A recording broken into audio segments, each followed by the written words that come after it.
Yo, I'm back. This is gonna be a really interesting video where I'm gonna showcase something that I've bought. It is a camera, and it is a camera that everyone's been talking about. This is the DJI Osmo Pocket 4P, and I bought it. I can't believe it's in my hands right now, but the whole story behind started when DJI Osmo Pocket 4P was teased quite a while back. I was not into these kind of cameras, but until they came with a dual lens camera with a dedicated, zoom lens, and this beast has a 1-inch sensor that can record 4K 240 fps in D-Log or whatsoever. I don't shoot that, but again, if I'm gonna shoot that, it's gonna be a perfect companion to what I'm recording on right now, the Sony a6700. Oh, I forgot to tell the main reason why I bought this. I don't know, to be honest. I thought it's a cute little small camera that can act as a secondary camera for the stuff I'm working on. Oh, sorry, this side. As you can see, I'm going to be working on a lot of keyboard stuff, and this DJI Osmo Pocket 4P can easily pair with my DJI mic. I think this is a Mini 2 or whatever it's called. That's what I'm recording with here, and it connects natively, so I don't have to go through the hassle of blah blah blah, connecting few wires, this and that. And in terms of how much it costed a whole lot of money. Yeah, so it just costed me exactly 609 euros, and I bought this at let me find the bag. I bought this at Cons Camera here in the Dublin city center, and yeah, I'm excited to actually open this and just showcase how it is. Let's open it together.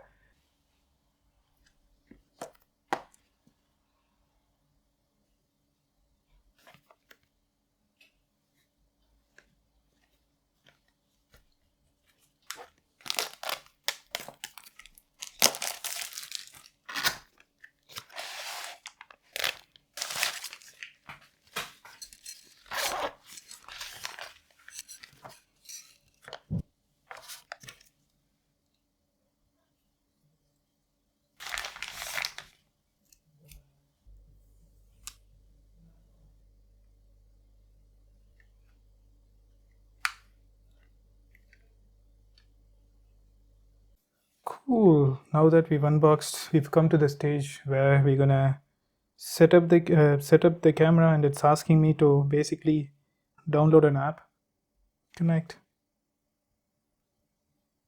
It's gonna show the code on the camera as well, so you just click on accept. So it's asking if we should activate the DJI Osmo. So I'm just going to click on allow, click on activate. Whoops, I have to log in, and I'm going to activate it to my email. Okay, so I can basically purchase this after, but I am planning to get the DJI Care Refresh for 2 years, so I can just have less headaches basically. No, I don't want any questionnaire right now. Okay, start shooting. Oh, there we go. We already have a firmware update. I think I'm going to charge it for a bit and then take it out for a spin. It feels like kind of heavy to hand, but it's not too heavy for what it is. And in terms of accessories, I think we get this, I don't know what this is called, like a charging thingy. And I think we just have to like plug it in here like this. And it's gonna should snap. Yeah, should snap. And basically this gives you like a thing to put your tripod on. Don't do what I'm doing, might fall.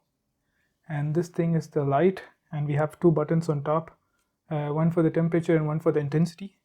So I think if we just slap this back here, boom, we have the lights on. So if we press this, it's going to be the temperature, and I believe this is going to be the brightness. It is pretty bright, but don't worry, I will be adding a lot of clips about this camera in the next video.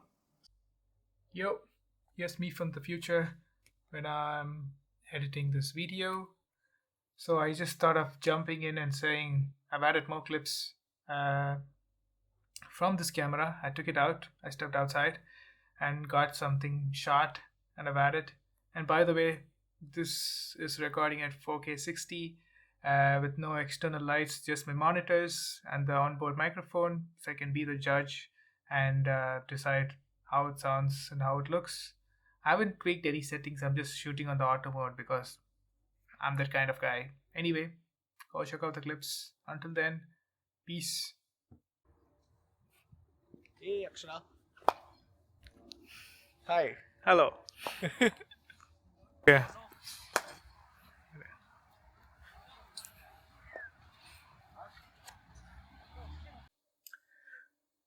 This video is just a test to see how things are looking with an additional light focused towards the subject basically, and basically see how we can record. I'm using the 3x right now to see. I'm recording at 4K 60, and this is just like some random products lying around my table and a typical use case of mine, how the focus is working, how sharp it is, what's like the minimum focusing distance and all those stuff. And yeah,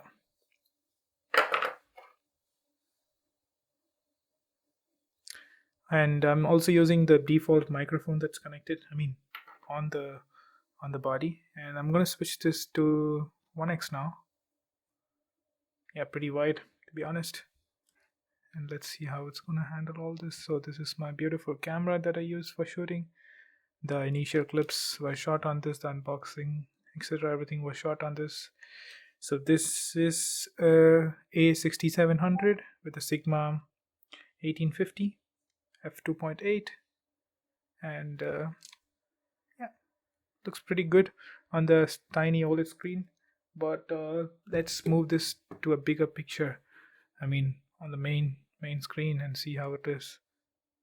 And the 1x camera actually has a really close um, minimum focusing distance. As you can see, I literally have the keyboard super close to the camera. If I get it even closer, okay, yeah, I mean, no one's gonna get it that closer. First of all, if you can read the text, not really sure you can or not. I think it looks good on the tiny screen, but yeah, we shall see that. I'm just gonna take this to see how the text readability is. The font is actually tiny, if you can see here, but if I get it closer, yeah, I think so. Cool. So this is just a test to see how the tracking works. I'm gonna put the tracking to my face and see how it works. Active track enabled, so I can just move around this side or this side, and it's cool. I'm gonna switch to the 3x now. Whoops. And this is how it looks. Tracking is snap on. What if I go behind the microphone? Can you see me? Can you see me? Is it focusing me or the microphone? No, it should be. I'm gonna switch it back to the 1x. Yeah, this is actually cool.